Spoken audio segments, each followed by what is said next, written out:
Vítajte,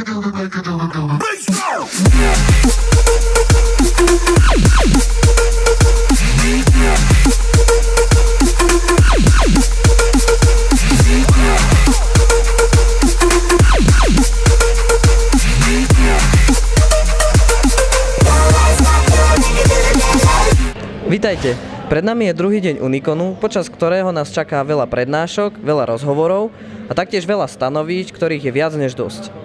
Tešiť sa môžete aj na rozhovor s exkluzívnym hosťom, ktorý bol Andrej Bičan a vyjadril sa nám k spomínanej maxihre. Začiatok sobotnejšieho dňa sa na Unikone niesol znamením maxihry. Pri tejto príležitosti boli hlavní moderátori bývalej relácie Andrej Bičan a Dagmar Dianová ocenení Umbakarnou. Jeden z návštevníkov si taktiež mohol zahrať Crasha Bandicoota prostredníctvom telefónnej linky a na konci sa ešte súťažilo v hre Kameň, papier, nožnice o PlayStation 4. Výhercovi blahoželáme. My vlastne poznáme, ako fungovalo celé to zákulisie Crasha Bandicoota a maxihry, ale niektorí z našich divákov to nepoznajú, mohli by ste tak... To bolo jednoduché. Vtedy existovali telefóny, ktoré sa vytáčali, normálne sa potiahli ste na strunku natiahnuté koliesko, ktoré podľa toho, ako ďaleko ste ho potiahli, podľa toho kliklo do ústrední a ten počet klikov definoval číslo. Keď ste natiahli strunku na devinu, tak to bolo klik, klik, klik, klik, klik, klik, klik, klik, klik, klik. 9 krát kliklo ústrední. Ústredňa potom vedela, že ste vytočili devinu. To bolo prvé také nejaké telefonovanie, ktoré si ja pamätám.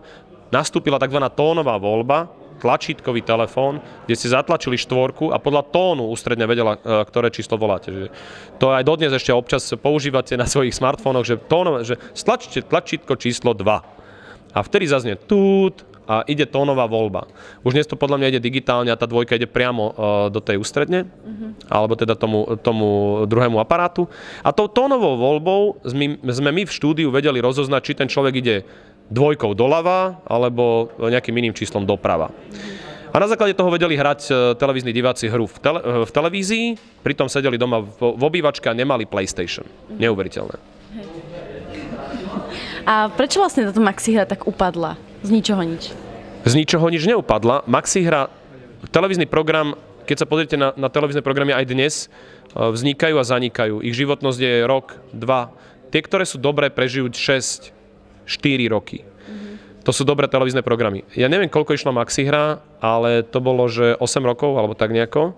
Dokonca prichádzal taký refresh na Markíze, lebo ona pôvodne bola na STVčke, na jednotke, na RTVS vysielalo na jednotke maxihru. Potom Markíze sa pokúšali to refreshnúť, ale už sa im to nepodarilo, pretože tá technológia sa niekam posunula a Crash Bandicoot ako hra a vôbec hranie konzoly cez televízor zrazu bolo nezaujímavé, pretože prišiel internet a vedeli sme sa spojiť cez ten Counter-Strike a to nám dávalo oveľa väčšiu satisfaction ako hrať takto v televízii. A tam to potom zaniklo vlastne až v tej Markíze. Ale tam už som ja nebol, tam už boli iní moderátori. Dneska vlastne aj odznelo, že sa považujete za hráča. Tak ako tak často hrávate, alebo čo hrávate? Ja hrávam momentálne Paragon, minule som sa hral 10 hodín za deň, ale normálne tomu venujem 2-3 mače večer, to znamená, že zatiaľ čo ostatní idú pozerať televízor, ja si sadám k počítaču a keďže jeden games to je zhruba 45 minút, tak trávim tam zhruba 2 hodinky predtým. A keďže sa nachádzame na budove školy, tak ako si spomínate vy na vaše univerzitné časy?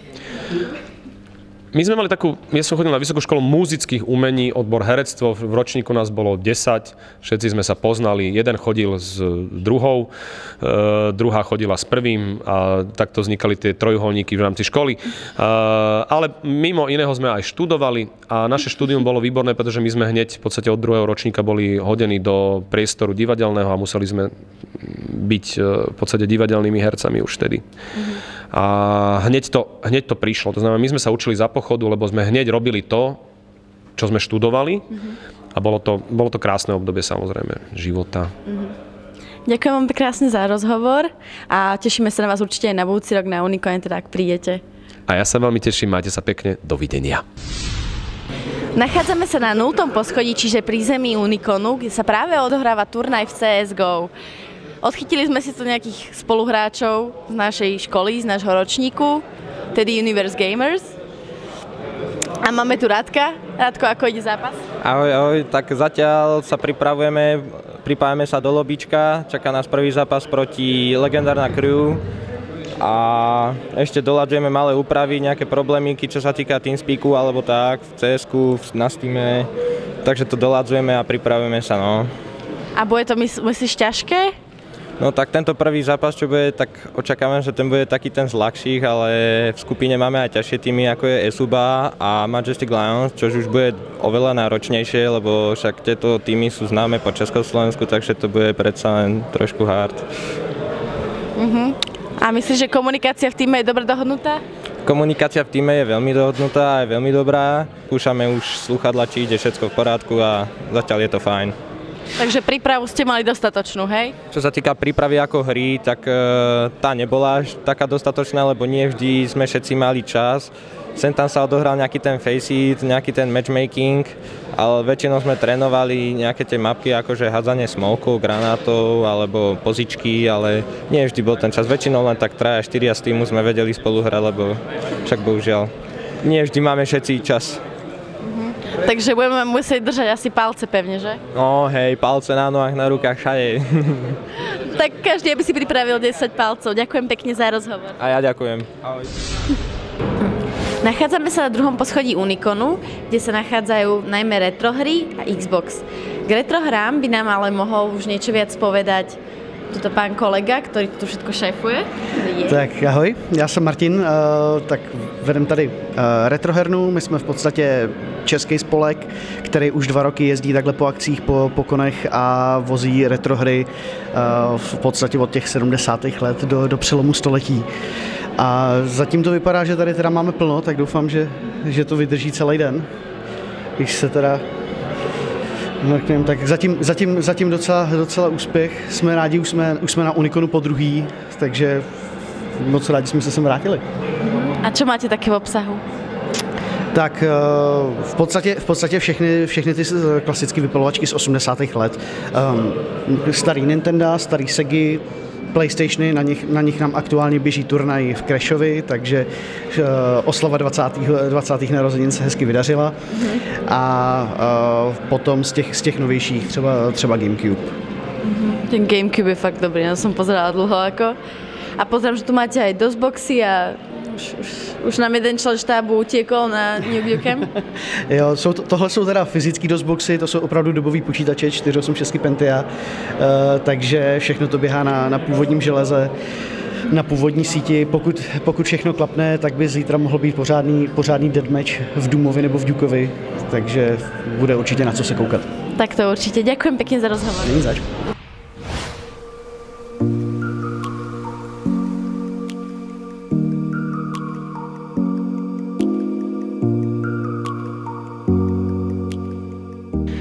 Takže hlasím sa z 3. poschodia z VR sekcie a aj tu som táto šarmantná mladá dáma. Aké je vaše meno a odkiaľ ste? Čau, ja som Paula a som z Pixel Federation.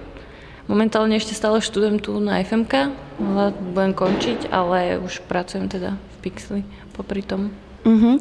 A pozerám, že máte tu dosť veľa techniky, koľko vám to trvalo zapojiť?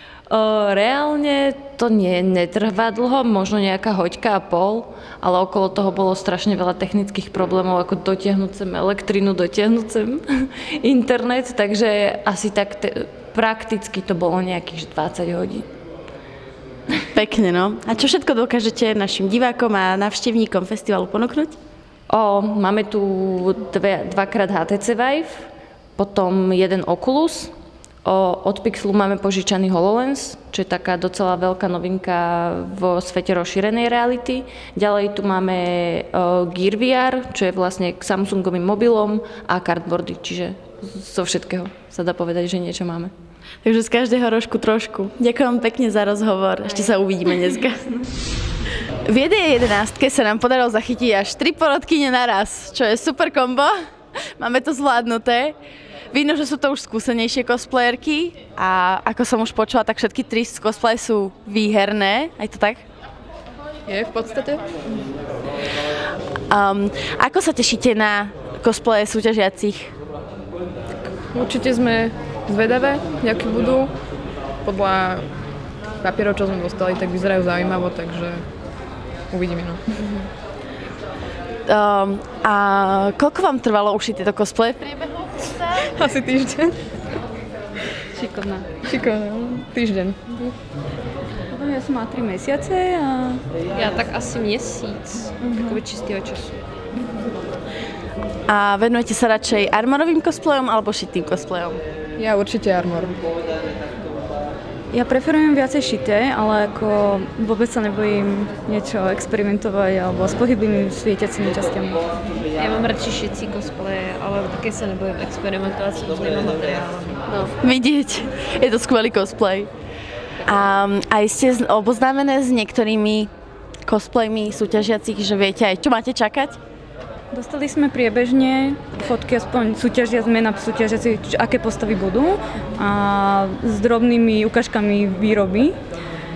Myslím si, že to bude dosť zaujímavé a možno aj ťažké vyberať, lebo už niektoré som videla naživo, niektoré nie, tak som veľmi zvedavá, aká úroveň v skutočnosti sa predvedie.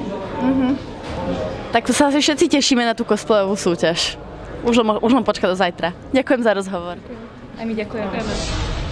Ku koncu druhého dňa sme sa prevteli do role herných vývojárov a zúčastnili workshopu, v ktorom sme sa naučili nové slovíčka z oblasti herného dizajnu, precvičili zručnosti brainstormingu a na záver navrhli a odprezentovali vlastnú hru. Myslíme si, že to bola príjemná a zábavná skúsenosť pre všetkých milovníkov hier, ako aj pre tých, ktorí sa zaujímajú o ich tvorbu. Dúfam, že ste si užili dnešný deň Uniconu tak veľmi ako my. A zajtrajšok bude, hádam, ešte lepší. Dolu do komentárov nám napíšte, čo sa vám páčilo na Unicone dnešný deň. Nezabudnite dať like a hoďte tam aj ten subscribe, keď už tam budete, tak viete ako. Hraniu česť a vývojárom zdar.